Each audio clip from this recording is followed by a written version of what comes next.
구원해 주신 하나님을 바라보며 십자가를 붙들며 이 저녁에도 저희를 불러주시니 감사합니다. 하나님, 목숨을 다하고 힘을 다하고 뜻을 다하고 우리의 모든 것을 다하여 이렇게 기회가 있을 때 우리 주님을 찬양하며 예배하며 주님을 붙드는 우리 사랑하는 빌라델비아의 성도들이 될 수 있도록 축복하여 주시옵소서. 이 저녁에도 우리 안에서 하늘문을 열어주시고 우리의 기도에 응답해 주실 주님을 찬양하며 예수님의 이름으로 감사하며 기도드리옵나이다. 아멘. 오늘 하나님의 말씀 보시겠습니다. 하나님의 말씀은 우리 로마서 13장 11절로 14절까지 있는 말씀입니다.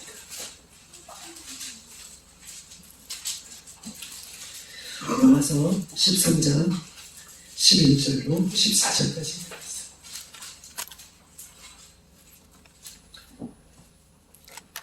저와 내가 한 절씩 읽고 우리 마지막 절은 다 같이 읽겠습니다. 11절로 14절. 또한 너희가 이 시기를 알거니와 자다가 깰 때가 벌써 되었으니 이는 이제 우리의 구원이 처음 믿을 때보다 가까웠습니다. 그러므로 어둠에 제 갑옷을 입자. 이제와 같이 단순히 행하고 방탕하거나 술 취하지 말며 음란하거나 호색하지 말며 다투거나 시기하지 말고 오직 주 예수 그리스도로 옷 입고 정욕을 위하여 육신의 일을 도모하지 말라. 아멘. 우리 한번 옆에 분을 인사하겠습니다. 반갑습니다. 잘 오셨습니다. 축복합니다.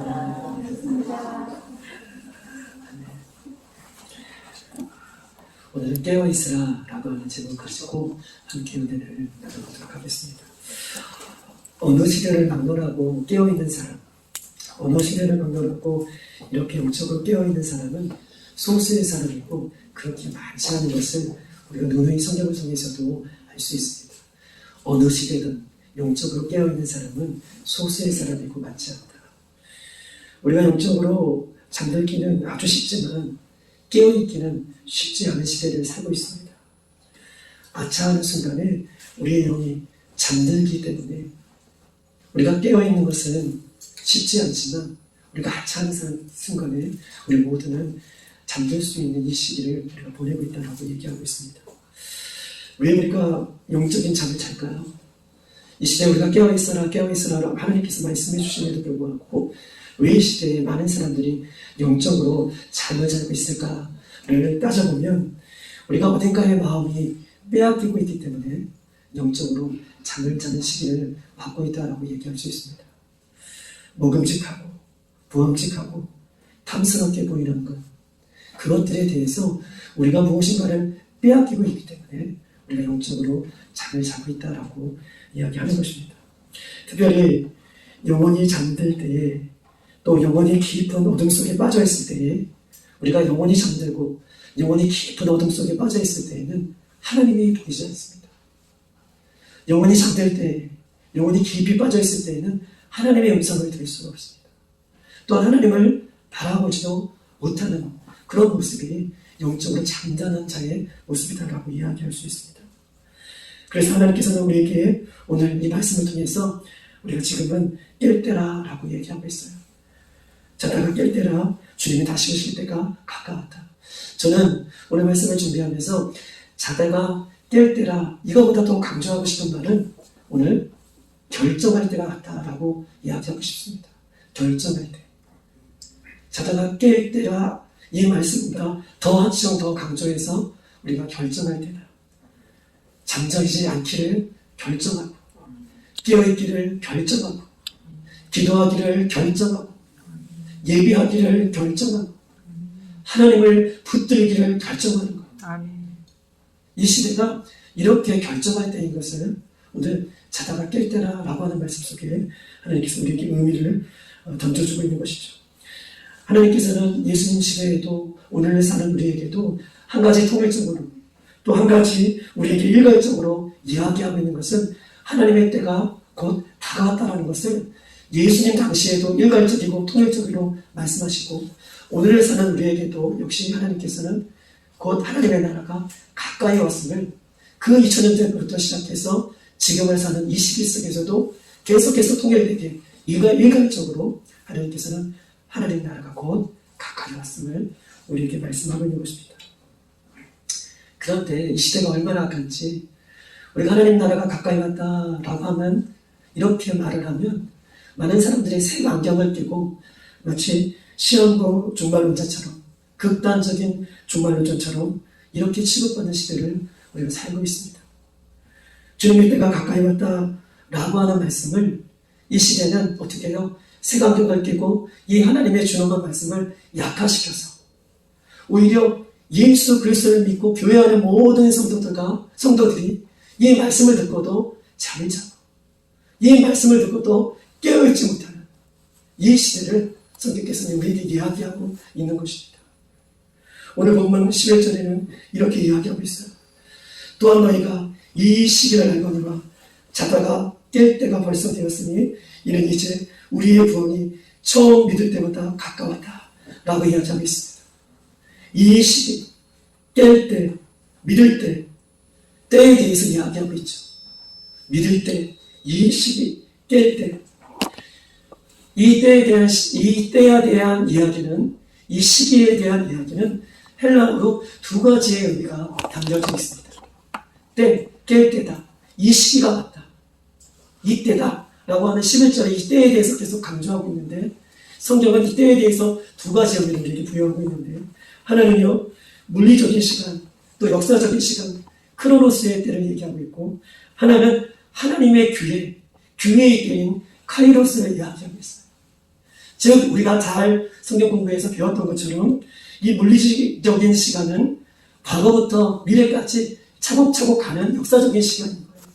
인간의 인생의 시간일 수도 있고 계절의 시간일 수도 있고 이 나라의 민족의 역사적인 시간일 수도 있고 이 때를 시간적인 때를 하나님은 크로노스라고 얘기하고 있고 이 카이로스의 때는 어떤 때냐 하나님께서 우리에게 기회를 주시는데 카이로스의 때는 그 시기 그때 하나님께서 말씀해 주시는 그 기회 할렐루야. 그래서 우리가 예배할 때마다 하나님의 카이로스의 때에 그 레마의 말씀을 우리가 들을 수 있도록 캐치할 수 있도록 그 기회를 잡을 수 있도록 하나님 인도해달라고 우리가 예배할 때마다 이렇게 기도하고 그 때를 간절히 사모하는 것이 하나님의 때 카이로스 하나님의 기회 그 시기 그 때에 말씀해 주시는 하나님의 때를 성경은 이야기하면서 하나님은 그 때가 가까웠다라고 하는 그 하나님의 때를 지금 우리에게 말씀해 주시고 계시고 그 때가 지나가면 다시 그 기회는 오지 않은 것에 대해서 우리에게 강조하고 있는 것입니다. 우리 한번 다시 11절을 한번 읽어볼게요. 11절 시작. 또한 너희가 이 시대를 알거니와 자다가 깰 때가 벌써 되었으니 이는 이제 우리의 구원이 처음보다 가까웠습니다. 아멘. 이 시기 자다가 깰 때 그리고 처음 믿을 때보다 하나님의 교회의 때는 아까도 누누이 말씀드렸듯이 카이로의 때를 얘기하고 있습니다. 그런데 보세요. 우리는 열심히 물리적인 시간, 이 물리적인 시간을 위해서 우리가 많이 노력하지만 우리는 열심히 이 물리적인 시간을 위해서 노력하지만 정작 중요한 하나님의 교회의 카이로스의 때를 소홀히 할 때가 너무 많습니다. 예수 그리스도를 믿는 우리들도 살아가면서 하나님 그 카이로스의 때를 우리가 바라보며 살겠다고 고백하지만 우리의 삶 속에서 카이로스의 때보다는 물리적인 시간들을 더 많이 보내고 오히려 하나님의 그 때를 소홀히 여기는 사람이 더 많다라고 하는 것이 문제인 것이죠. 예수님을 믿는 성도들은 하나님의 때 카이로스의 때를 붙잡기 위해서 자신의 크로노스의 그 물리적인 시간을 아낌없이 내려놓는 사람이 예수 그리스도를 믿는 저와 여러분의 삶인 줄 믿습니다.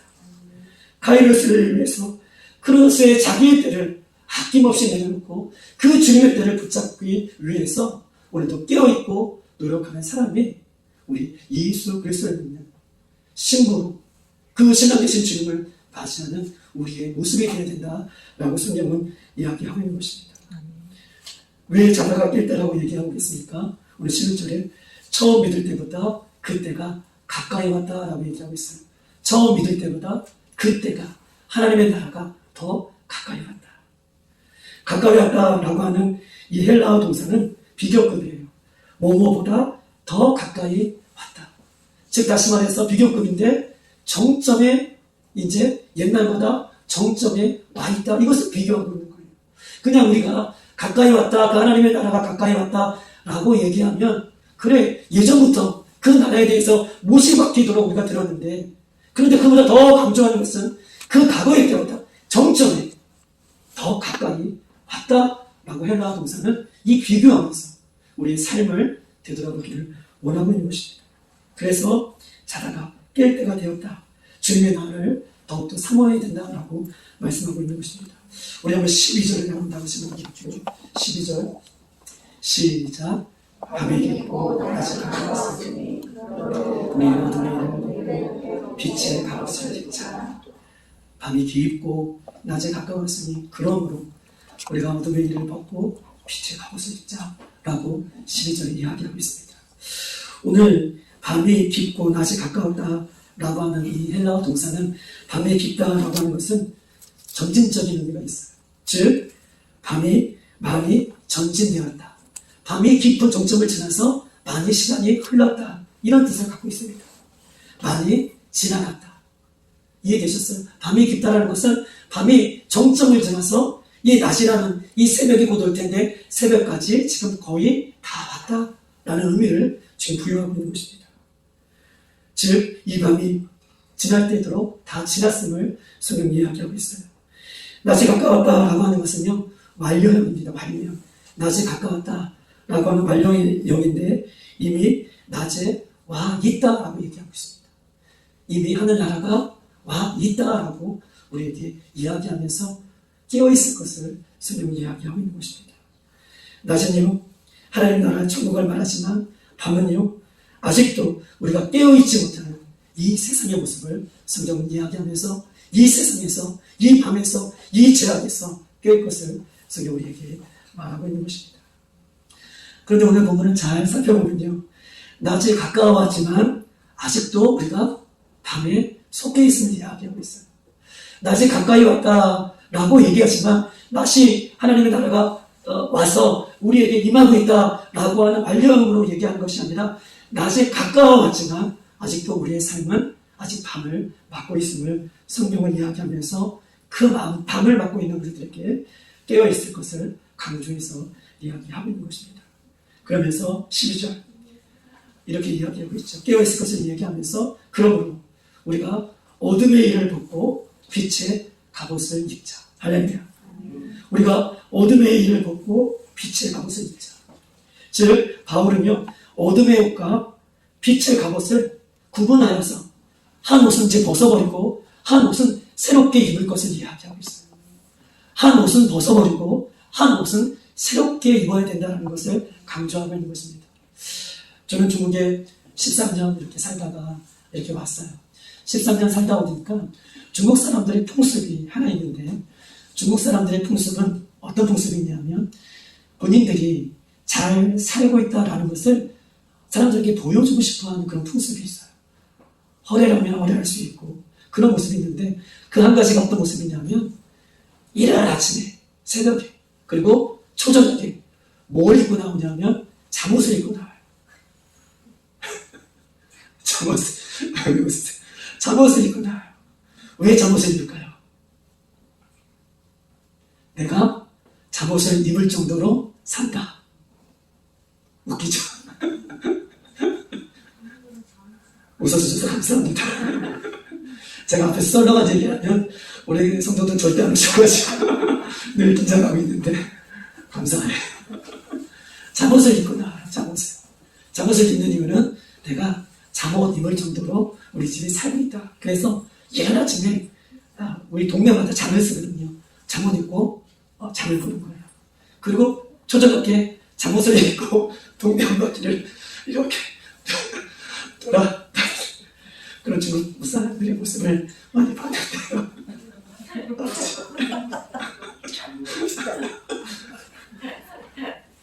시작하지. 맞아요. 근데 지금 많이 개몽이 되어서 지금 어떤지를 모르지만 우리가 있을 때에는 그랬어요.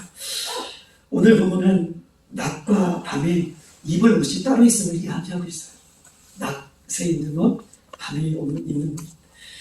다시 오시겠다라고 말씀해 주신 예수님이 이미 하나님의 나라가 벌써 왔으니 지금은요, 벗어야 할 옷을 벗고 새로 입어야 할 옷에 대해서 지금 바울은 강조하고 있습니다. 밤에 입어야 할 옷은 벗고 낮에 입어야 할 옷을 입어야 될 때가 다가왔음을 오늘 이야기하고 있는 것입니다.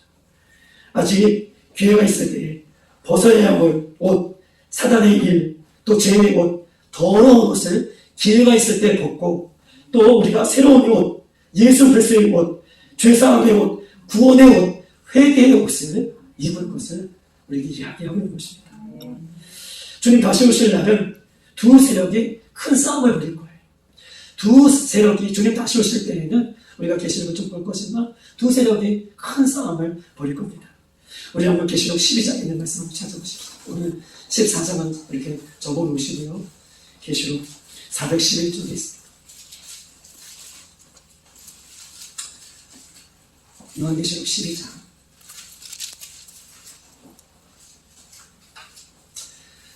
우리 천천히 우리 저와 여러분 12절까지 한번 읽어보도록 할게요. 저는 한 절씩 계속 읽겠습니다. 하늘에 큰 이적이 보이니 해를 옷 입은 한 여자가 있는데 그 발 아래에는 달이 있고 그 머리에는 12별의 관을 썼더라. 이 여자가 하늘에 또 다른 이적이 보이니 보라 한 큰 붉은 용이 있어 머리가 7이요 뿔이 10이라. 그 여러 무리에 7 왕관이 있는데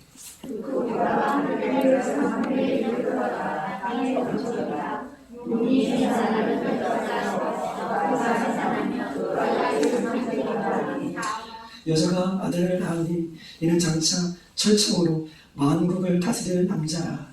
이 아이를 하나님 앞과 그 보좌 앞으로 올려가더라. 여자가 강야로 도망하며 거기서 1260일 동안 그를 양육하기 위하여 하나님께서 예비하신 곳이 있더라. 하늘에 전쟁이 있으니 미가엘과 그의 사자들이 용과 더불어 싸울세 용과 그의 사자들도 싸우나 이기지 못하여 다시 하늘에서 그들이 있을 곳을 얻지 못한지라. 큰 용이 내쫓기니 옛 뱀 곧 마귀라고도 하고 사탄이라고도 하며 온 천하를 꾀하는 자라. 그가 땅으로 내쫓기니 그의 사자들도 그와 함께 내쫓기니라. 내가 또 들으니 하늘에 큰 음성이 있어 이르되 이제 우리 하나님의 구원과 능력과 나라와 또 그의 그리스도의 권세가 나타났으니 우리 형제들을 참소하던 자 곧 우리 하나님 앞에서 밤낮 참소하던 자가 쫓겨났고 또 우리 형제들이 어린 양의 피와 자기들의 증언하는 말씀으로써 이를 이겼으니 그들을 죽기까지 자기들의 생명을 아끼지 아니하였도다. 그러므로 하늘과 그 가운데 거하는 자들은 즐거워하라. 그러나 땅과 바다는 화 있을진저 이는 마귀가 자기의 때가 얼마 남지 않은 줄을 알므로 크게 분내어 너희에게 내려갔음이라 하더라. 12절을 보면 마귀가 자기의 때가 얼마 남지 않은 줄을 알므로 크게 분하여 너희에게 내려갔음이라 라고 하고 있습니다. 특별히 오늘 요한계시록 이 12장에는 굉장히 중요한 어떻게 보면 요한계시록 전체 가장 중간에 있는 서론과 결론의 가장 핵심적인 내용이 요한계시록 12장의 내용이다 라고 얘기할 수 있습니다. 오늘 1절과 2절에는 해를 옷 입은 한 여자에 대한 해산에 대한 부분이 나오고 있어요. 1절과 2절까지 1절 2절에는 하늘에 큰 이적이 보이니 해를 옷 입은 한 여자가 있는데 그 발 아래는 달이 있고 그 머리는 12별의 관을 썼더니 이 여자가 아이를 베어 해산하게 되매 아파서 애를 쓰며 부르짖더니 라고 얘기하고 있습니다. 태양을 얘기하고 있어요. 그 해를 입은 여자가 그 발 아래는 뭘 밟고 있죠? 오늘 본문에 보니까 그 발 아래 달이 있고 그 머리에는 12별을 썼다라고 얘기하고 있습니다. 이 여자에 대해서 오늘 1절과 2절은 이야기하고 있는데 이 여자는 우리가 창세기 37장 우리가 보면 9절에 요셉의 우리 형제들이 요셉이 꿈을 꾸는데 별을 몇 개가 요셉에게 절을 하죠? 별 몇 개가 절을 하죠? 몇 개? 별 몇 개가 절해요? 11별이 절해요. 12별이 아니라 요새까지 12를 얘기하고 있어요. 11별이 절을 하고 요새까지 12를 얘기하면서 12지파, 이스라엘의 12지파를 얘기하며 이 여인은 달을 밟고 있는 이 여인은 이스라엘을 지금 이야기하고 있는 것입니다. 12관을 썼다라는 것은 무슨 12지파를 이야기하고 이스라엘 나라를 얘기하며 이 해를 입은 여자는 특별하게 하나님의 택하심을 받았는데, 여러분 보세요. 이 해를 입은 여인은 하나님의 특별한 은혜를 받았는데, 특별한 사명을 받았는데 달을 밟고 있더라 라고 얘기하고 있습니다. 그 당시에는 그 당시 팔레스타인 지역의 우상들을 섬기는 대부분의 모습들을 보면 해보다는 이 사람들이 달을 더 많이 섬겼어요. 즉 다시 말해서 해를 입은 여자가 그 달을 밟고 있고 12별의 관을 쓰고 있다는 것은 하나님을 믿는 이스라엘 백성들, 즉 이스라엘의 12지파는 달을 섬기고 우상을 섬기는 백성이 아니라 그들의 사명은 우상을 짓밟고 오히려 하나님 나라의 영광을 위해서 살아가는 존재인 것을 오늘 12장, 오늘 1절과 2절은 이스라엘 백성이 어떻게 살아야 할 것을, 우리 하나님을 믿는 사람들이 어떻게 살아야 할 것을 이야기하고 있는 거예요. 우상 앞에 절하고 세상 앞에 절하고 살아가는 사람이 아니라 우리는 그 세상을 짓밟고 이기는 자의 사명인 것을 성경이 이야기하고 있습니다. 그러면서 3절과 5절은 붉은 용이 아이를 삼키는 일에 대해서 이야기하고 있어요. 즉 다시 말해서 오늘 이 붉은 용이 아이를 삼키는 것이라고 하는 이 붉은 용은요, 우리가 잘 알고 있듯이 사탄을 얘기하기도 하고 마귀를 얘기하기도 하고 옛뱀, 그 용을 이야기하고 있는 것입니다. 사단이 오늘 한번 읽어보십시다. 우리 한번 3절 한번 읽어볼게요. 3절 12장 3절 시작. 하늘에 또 다른 이적이 보이니 보라, 한 큰 붉은 용이 있어 머리가 일곱 용, 꼬리 열이라. 여러 머리가 7 왕관이 있는데 4절 시작. 그 꼬리가 하늘의 별 3분의 1을 끌어다가 땅에 던지더라. 용이 해산하려는 여자 앞에서 그가 해산하면 그 아이를 삼키고자 하더니 여자가 아들을 낳으니 이는 장차 천장으로 만물을 다스릴 남자라. 그 아이를 하나님 앞과 그곳 앞으로 올려가더라. 아멘. 오늘 3절과 5절 사이에는 이 용에 대해서, 사단에 대해서, 지금 마귀에 대해서 이야기하면서 용이 하늘의 천사들과 함께 맹렬히 싸울 때 실패하여서 이 땅에 내려왔음을 이야기하고 있는 것입니다. 용이 하늘에서 이 땅으로 내려왔음을 이야기하면서 우리 마태복음 2장 16절에는 어떻게 얘기하고 있죠? 예수님께서 태어날 당시에 바로 그 당시 헤롯 왕이 몇 살 아이의 남자아이를 다 죽이라고 얘기했습니다. 2살 아이, 2살 밑에 있는 아이들, 남자를 다 죽이라고 얘기했습니다. 즉 다시 말해서 헤롯이 베들레헴의 경내에 있는 2살 아이의 남자아이를 죽이라고 하는 이 싸움, 그러나 이 싸움에서 예수 그리스도가 이기시고 탄생했었던 것처럼 사단은 저 하늘에서 쫓겨나서 이 땅에서 우리의 삶을 공격하고 우리의 모습들을 공격할지라도 예수님께서 그 죽음을 이기시고 승리하셨던 것처럼 예수님께서 그 반대에도 그 헤롯이 그 2살밖에 아이들을 죽이려고 하는 그 싸움에서 예수님께서 이 세상에 태어난 것처럼 결국 예수 그리스도를 믿는 우리들은 승리할 것을 성경은 우리에게 이야기하고 있는 것입니다. 그러면서 6절을 한번 다 같이 한번 읽어볼까요? 6절 시작. 그 여자가 광야로 도망하매 거기서 1260일 동안 그 양육하기 위하여 하나님께서 예비하신 곳이 있었더라. 아멘. 아이를 제거할 계획을 가졌던 이 붉은 용 사단이 여자를 계속 괴롭힌다라고 이야기하고 있습니다. 하지만 하나님께서 이 여인을 보호하시는데 1260일 동안 이 여인을 보호하신다라고 얘기하고 있어요.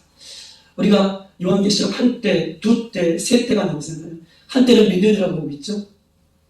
한때는 7년이라고 보고 있잖아요. 1260일은 3년 반이에요. 7년의 반을 이야기하고 있는 것입니다. 7이라는 숫자는 완전수라고 제가 새벽에도 말씀드렸어요. 의미가 있는 숫자다.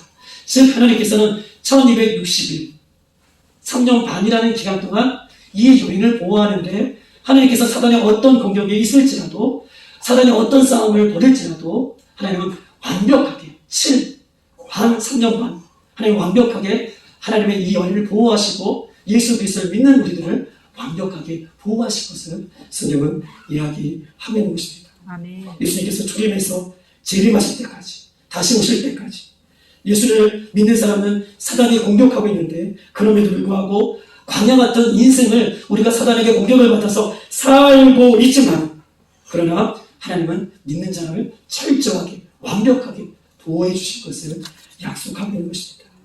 우리 한번 7절과 9절을 한번 읽어보겠습니다. 7절 9절 시작. 하늘에 전쟁이 있으니 미가엘과 그의 사자들이 용과 더불어 싸울세 용과 그의 사자들도 싸우나 이기지 못하여 다시 하늘에서 그들이 있는 곳을 얻지 못한지라. 그 용이 내쫓기니 옛뱀 곧 마귀라고도 하고 사탄이라고도 하며 온 천하를 꿰는 자라. 그가 땅에서 내쫓기니 그의 사자들도 그와 함께 내쫓기니라. 아멘. 이 천사장 미가엘이 이끄는 하나님의 군대와 이 용이 이끄는 사단의 무리가 하늘에서 전쟁을 벌이는 장면이 오늘 7절과 9절에 있는 장면이에요.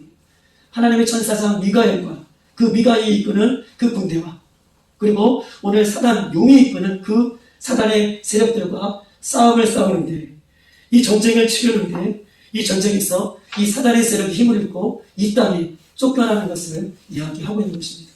즉 다시 말해서 좀 어렵기는 하지만 이 전쟁을 했다는 시점을 우리가 세 가지로 신학적으로 해석을 합니다. 전쟁을 했다. 하늘에서 이 전쟁을 세 가지의 시점에서 이야기하고 있는데 첫 번째는 과거적인 전쟁이에요. 하늘에서 전쟁에 실패한 사단이 이 땅에 내려와서 어떻게 해요? 뱀에 들어가 아담과 하와를 꼬이어서 아담과 하와가 죄를 짓게 하는 이것을 과거적인 시점의 전쟁이라고 보고 있는 거예요. 또 한 가지는 예수님 시대의 시점이 있어요. 예수님 시대의 시점은 예수님께서 부활하시고 승천하실 때까지 계속해서 사단은 예수님을 공격하지만 예수님께서는 부활하시고 승리하셨던 것처럼 이 전쟁에서 이겼음을 예수님의 시점으로 이 전쟁을 보는 것입니다. 또 한 가지는요, 미래적인 시점이에요. 미래적인 시점은요, 이 전쟁은 미래에 닥칠 7년 대환란에 대한 부분들을 이야기하고 있는 것입니다. 과거적인 시점, 예수님 시대의 시점, 미래적인 시점으로 이 싸움에 대해서 성경은 설명하고 있어요. 우리가 수요일 날인가요?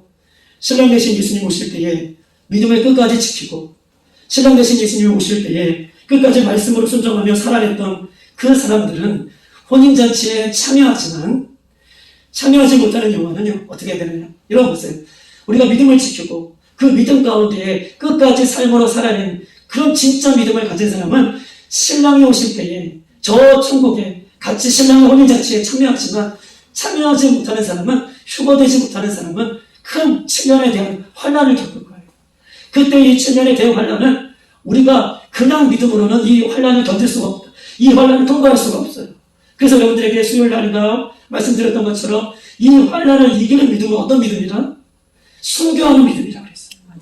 그 환난 때에 모두 올라온 사람은, 하늘나라에 올라온 사람은 다 믿음을 지키기 위해 그렇게 싸우다가 배교하지 않고 순교했던 사람들이 다 하늘나라에 올라가는, 그만큼 그 대환란의 시기는 믿음을 지키기가 어려운 것을 성경이 이야기하고 있습니다. 그 이후에 다시 우주적인 정말 예수님께서 이 땅에 마지막 오실 때에 우리 모두가 어떻게 해요? 이제 진짜 영원한 천국이냐 영원한 지옥이냐 이렇게 하나님 앞에 심판대에 설 것을 이야기하면서 이 미래적인 전쟁에 대해서 성경은 오늘 계시를 통해서 우리에게 말씀하고 있는 것입니다.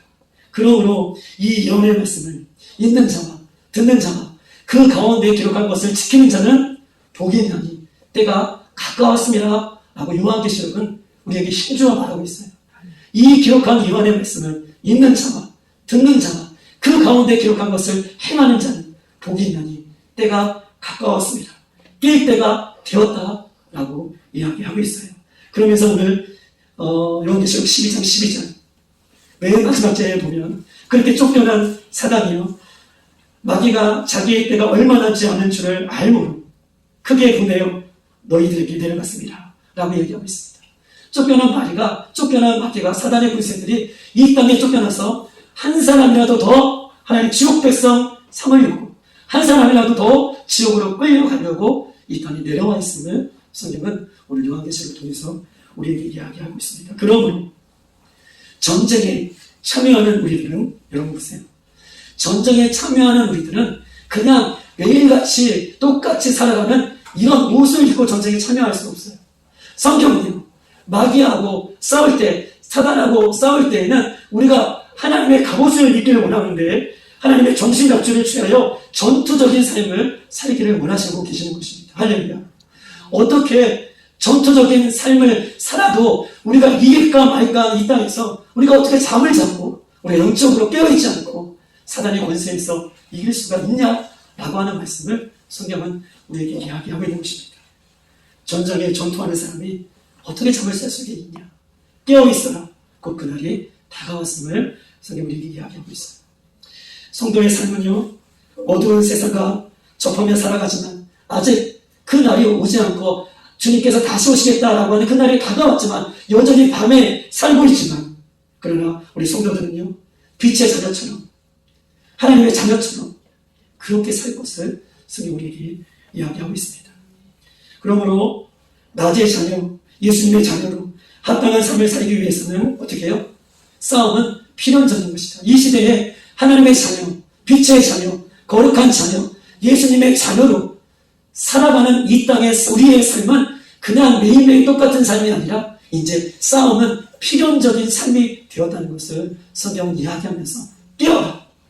우리에게 힘주어 말씀하고 있는 것입니다. 우리 한번 다시 로마서로 돌아가 볼게요. 로마서 13장 13절에 있는 말씀을 보겠습니다.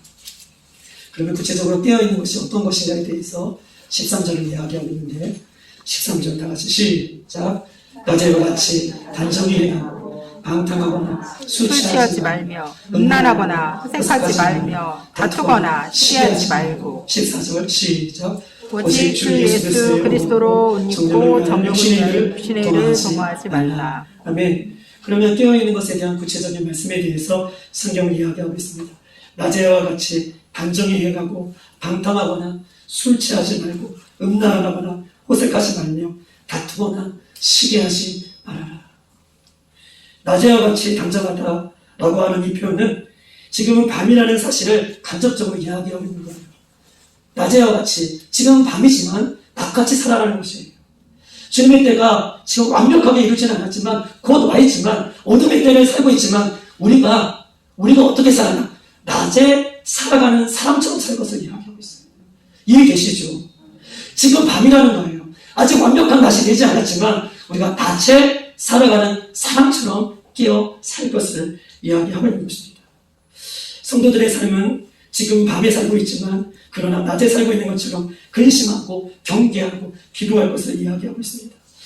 사탄과 밤은요, 우리를 지옥으로 한 명이라도 끌고 가려고 하고 또 지옥 백성 삼으려고 오늘 방탕함과 술 취함과 음란과 호색과 다툼과 시기를 깔아놓고 우리를 붙잡고 있는 이 시기를 우리가 살고 있습니다. 이런 죄악의 길에 이길 수 있는 길은 여러분 보세요. 이런 죄악의 길에 쭉 더러운 것들이 쭉 나오잖아요.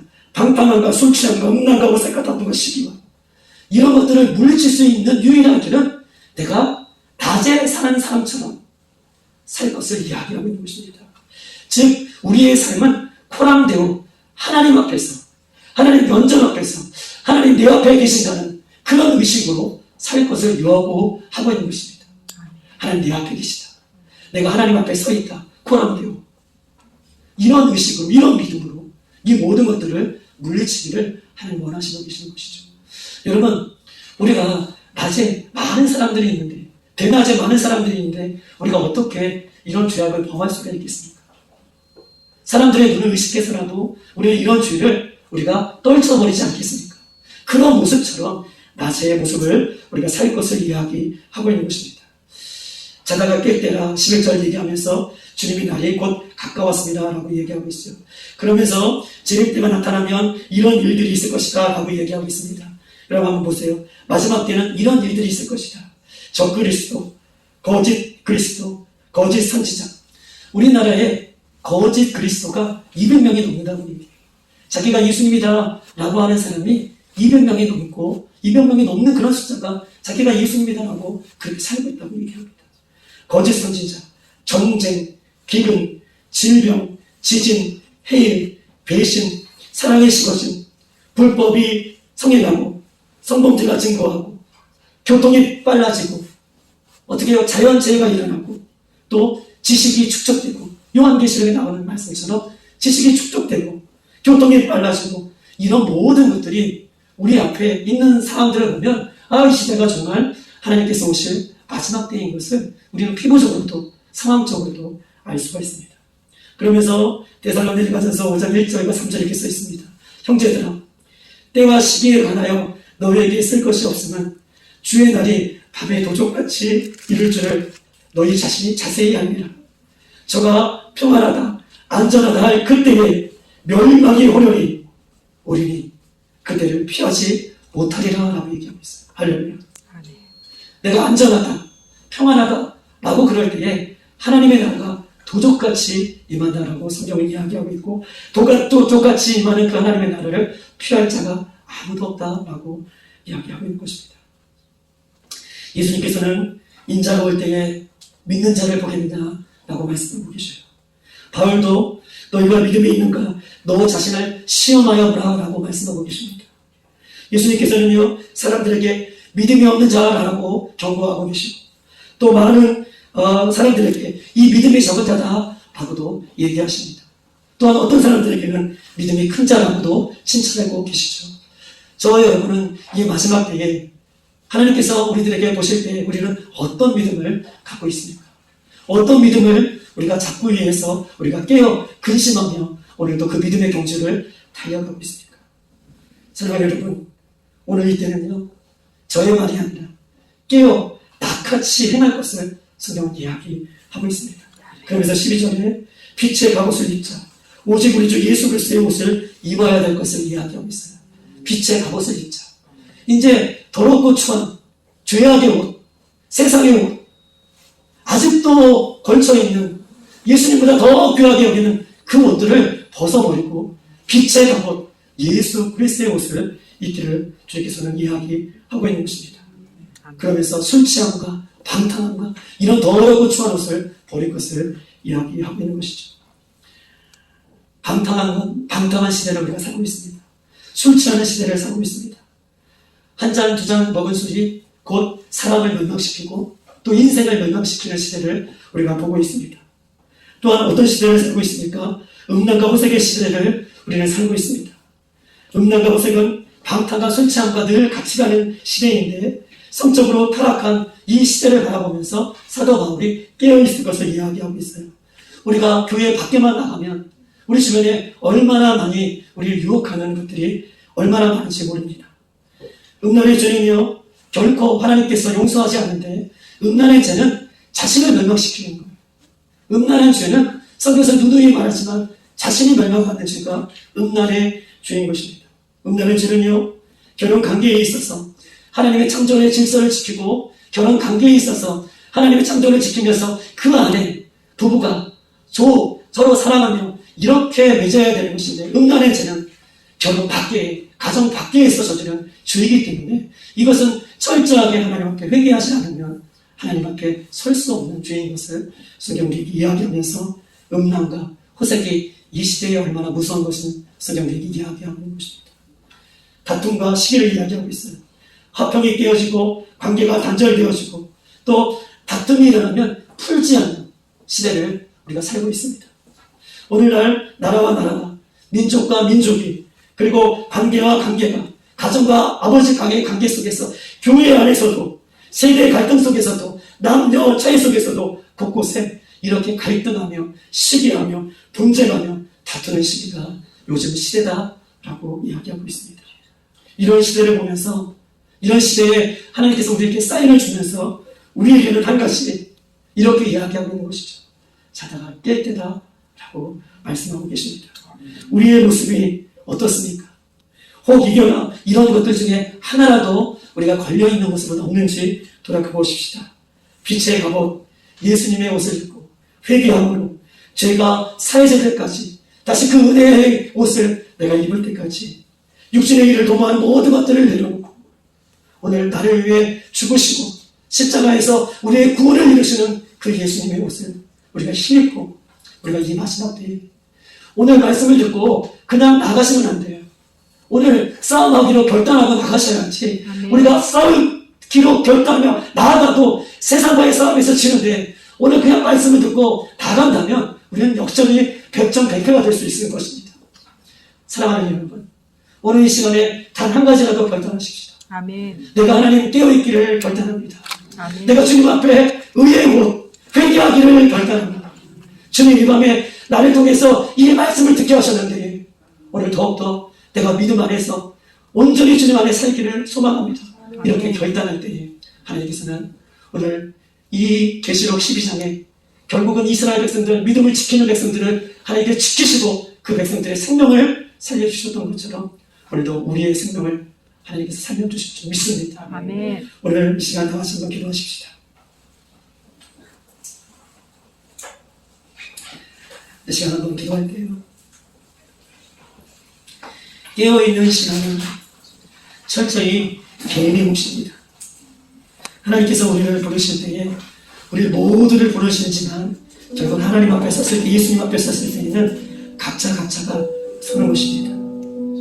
깨어있는 신앙은 누가 우리 부모님이 깨어있기 때문에 아니에요.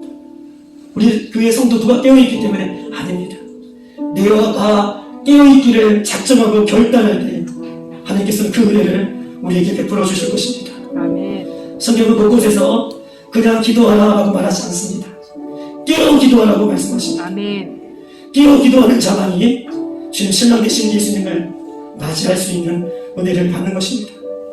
세상은 끊임없이 육신의 일을 도모하라고 말하지만 이 유혹을 거슬려 육신의 만족을 위해 살지 않고 오직 예수 그리스도의 옷, 영원한 하나님 나라의 옷, 그 옷을 입고 가야 할 것을 성경이 이야기하고 있습니다. 주님, 이 밤에 주님 저희들의 마음을, 생각을 주장하여 주시고 하나님 자다가 깰 때에 더욱더 주님을 붙잡고 이 마지막을 살아갈 수 있는 우리들의 모습이 될 수 있도록 지금까지 열심히 주님의 믿음의 길을 걷는다고 하였지만 네 신앙이 깨어있지 않은 신앙이고 하나님의 가리운 승리의 때를 그 기회를 맞이하기 위해서 나의 시간을 포기하는 것들을 여전히 아까워하고 있다면 주님 저들을 용서하여 주시고 아멘. 그 하나님의 때 하나님의 시간을 붙잡는 우리들이 될 수 있도록 인도해달라고 이 시간 주여 한번으로 기도하시고 여러분들이 가져나온 기도 제목을 기도하시고 돌아가도록 하겠습니다. 주여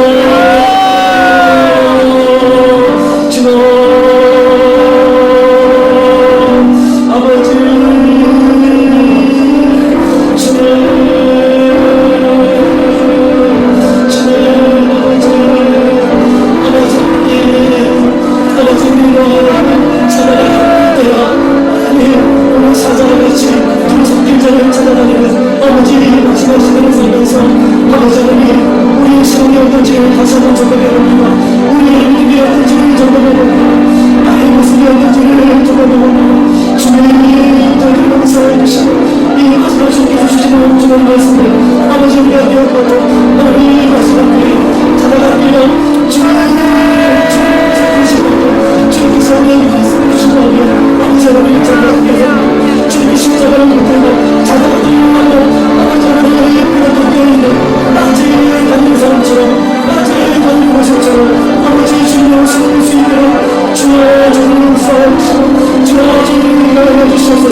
주셔서 우리의 몸과 마음과 의식을